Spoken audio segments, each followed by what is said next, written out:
hablaba hebreo, arameo y griego no creo, no sé, pero sí tenía conocimiento de lo que era eso. Dice, ya le mandé una foto de la taza más grande que... Somos cafeteros, Eduardo, eso es así. Dios me lo bendiga y salud. Y él probablemente hablaba otro idioma también, pero en ese tiempo era algo que para poder desarrollar era muy inteligente. O sea, estamos hablando del Hijo del Hombre. Yo se lo dije la semana pasada cuando estábamos hablando de la inteligencia de Jesús. Él tenía todo el conocimiento porque era Hijo de Dios. Así que probablemente él podía hablar cualquier idioma que tuviera en su conocimiento. Pero la hipocresía era algo que él no toleraba. Jesús no toleraba a la gente que era doble cara. Eso no lo toleraba. ¿Y quién tolera a alguien que es doble cara? ¿Ah? Dígame. ¿Ustedes toleran a la gente? Bueno. Ay, Señor. Hay muchos que toleran a los políticos y los ayudan a subir a los puestos, y mucha de la gente que trabaja en la política, no quiero sonar déspota, pero son gente que son dobles caras. Mientras están haciendo sus campañas, te ponen una cara bien bonita, pero ya después que suben al puesto, una carilla del oriente, no se les ve ni el pelo. Así que eso a veces es bien feo, ¿no? La hipocresía y apoyar, a nadie le gusta eso. Jesús no tenía máscaras, fíjense, era transparente. Por eso lloraba, sentía miedo, temblor, se compadecía, se enojaba, se alegraba. Esto en contraste con el testimonio que escuchamos de Flavio, que hablaba que Jesús no sonreía. Jesús sonreía, era un hombre alegre, él tenía todo, era Hijo de Dios, tenía que tener todas las emociones. No tenía nada postizo, por eso desenmascaraba las trampas de los fariseos. Y eso fue obviamente cuando él dice, den al César lo que es del César y a Dios lo que es de Dios. Él habla sobre este sentido, ¿no? De que las cosas del mundo son del mundo, no son de Dios. Dios necesita lo suyo. Cuando él dice, den al César lo que es del César y a Dios lo que es de Dios, es que las cosas se tienen que respetar para mantener un orden. Lo que es de Dios se mantiene, la iglesia, y lo que es del gobierno se queda en el gobierno. Jesús fue uno de los primeros en promover el hecho de que no se mezclara la iglesia con el Estado, fíjense. Porque lamentablemente los imperios más grandes se han destruido por esta mezcla de dos cosas. Las cosas de Dios no se deben de mezclar con las cosas del mundo ni con las cosas de la política. Debe haber un contraste, no debe de ser. Recuerdo mucho, comparto con ustedes este caso, que muchos de ustedes probablemente lo han escuchado, algo que pasó en Haití. En Haití, Aristide se llamaba, el presidente Aristide, Jean François, algo así, Jean Aristide, ajá. Él era sacerdote. Y yo sé que muchos han escuchado este caso porque no pasó hace mucho. Era sacerdote católico. Era un hombre muy respetado dentro de la comunidad haitiana y de los sacerdotes y de la iglesia. Defendió mucho, era un hombre de Dios y defendió mucho la fe, defendió mucho su pueblo. Era un hombre que movía cantidades de gente hacia Dios. ¿Qué pasó? ¿Qué pasó con él? Se confundió. Y confundió, como decimos en mi país, confundió la gimnasia con la magnesia. Se dejó llevar por el poder. ¿Qué pasa cuando tú te dejas llevar por el poder? Cuando tú te dejas llevar porque te suben en un pedestal. Qué difícil es. Y eso estoy hablando para mí y para cualquier sacerdote. Que te suban a un pedestal, te suban demasiado alto, te crees que eres intocable. ¿Y qué pasó con Aristide? Se subió en la tribuna. Se subió tanto y tan alto que renunció a su sacerdocio, un regalo que es inmensamente valioso para cualquier persona. Renuncia a su sacerdocio para entrar a la carrera política. ¿Qué error más grande hizo este hombre? No sabe lo que perdió. Decide entrar en la política, decide entrar en esta carrera y se hace presidente. Ustedes saben todo lo que había, su corazón bondadoso, su corazón de sacerdote, su corazón de servir a los demás y no ser servido, se borra porque se sienta en esa silla y cambia. Muchos dicen que esos años fueron terribles para Haití. Haití perdió tanto y tanto. Si ustedes se dan cuenta y hablan con alguien que es haitiano, porque les va a hablar de lo terrible que fue. Todo lo que él había sembrado para el reino de Dios se destruyó por completo. Y terminó siendo un hombre tan y tan déspota que se tuvo que escapar escondido de Haití. Imagínense. Le dieron un golpe de Estado. Señoras y señores, usted sabe lo que es un golpe de Estado. Para los que no sepan, es casi lo que pasó en Puerto Rico, en donde toda la gente se echó en contra del gobernador para sacarlo y lo lograron, lo sacaron. Pero imagínense en esto, en Haití no hubo protestas, en Haití fue violencia, disparos, muerte, y lo tuvieron que sacar, se tuvo que escapar escondido. No puede haber doble cara.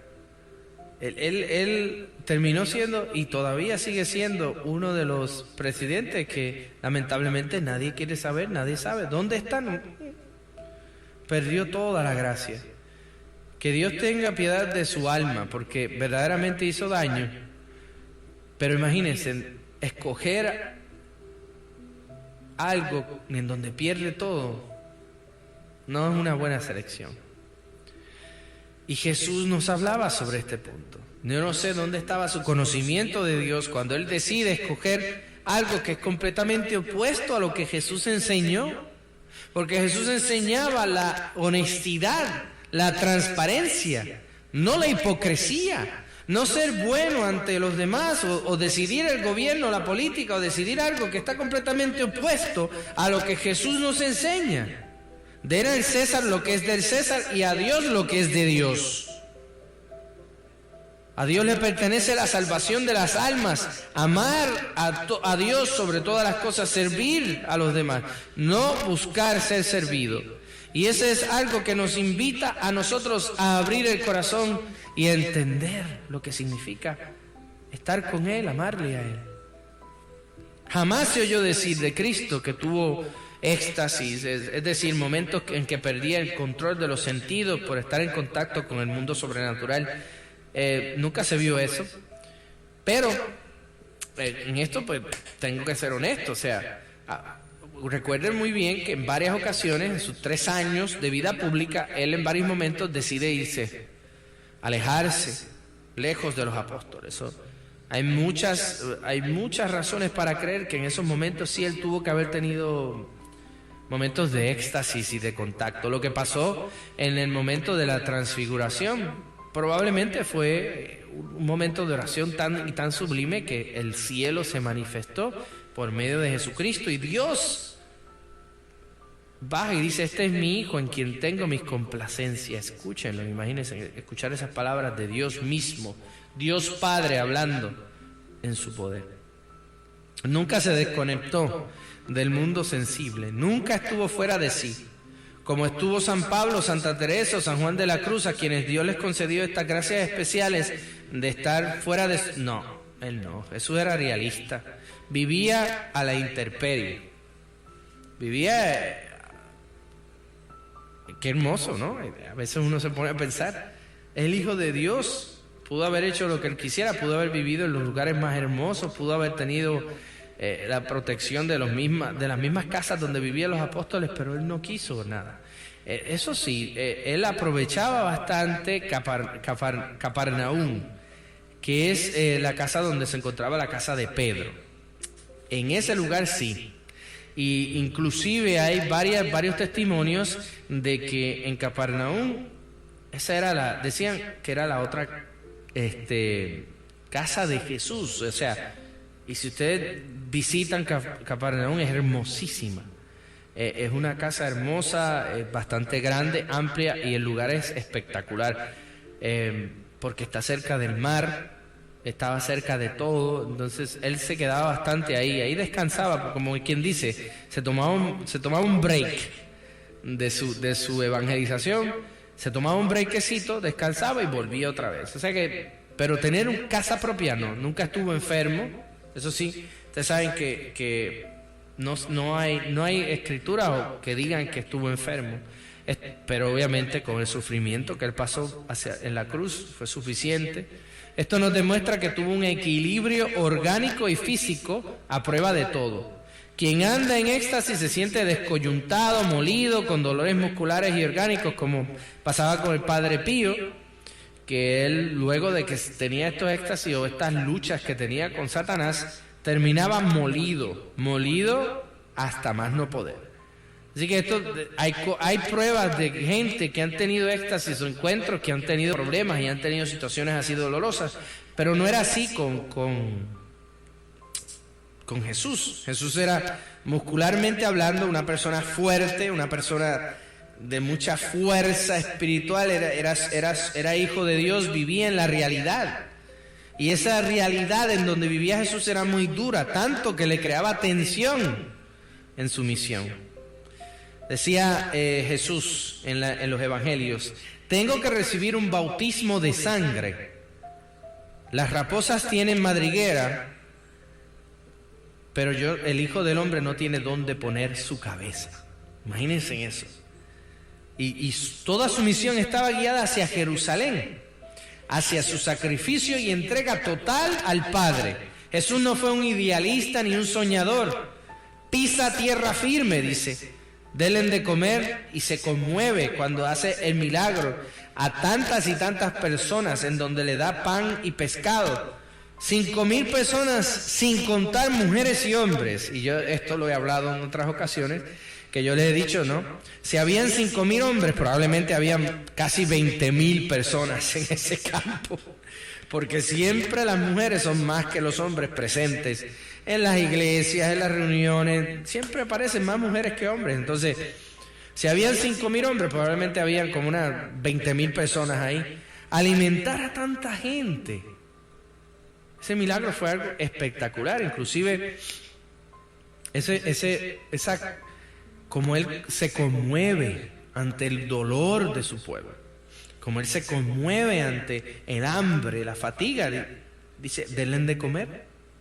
Es una expresión espectacular del amor de Dios como Padre y como ser especial, que nos invita a amarle y a servirle. Mis saludos también para usted, para ti, Karen. Dios le bendiga, 1000 bendiciones para ti también. Jesús no fue un idealista, y como les dice, pisaba firme. No es un sonámbulo, no tiene espasmos nerviosos, no tiene sugestiones ni fanatismos. Simplemente el celo por la casa de su Padre. Como ustedes saben, yo se los hablé la semana pasada. Tiene las expresiones de coraje porque quiere manifestar su enojo por cuidar la casa del Padre. Entonces, en ese sentido de coraje, de enojo, ahí sí se expresa. Jesús nada tiene de rarezas, por eso come, bebe, echa en cara, discute, reza, motiva, llama la atención, se enoja, se alegra. Tiene todas las expresiones porque quiere vivir en todo semejante a nosotros, menos en el pecado, dice San Pablo.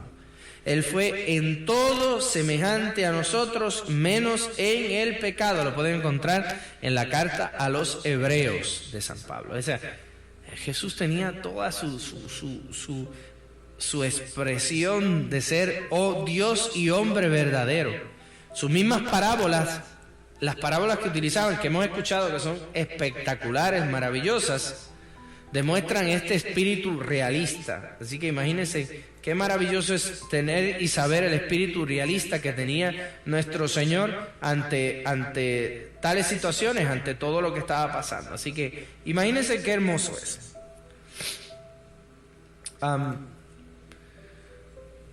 Sus mismas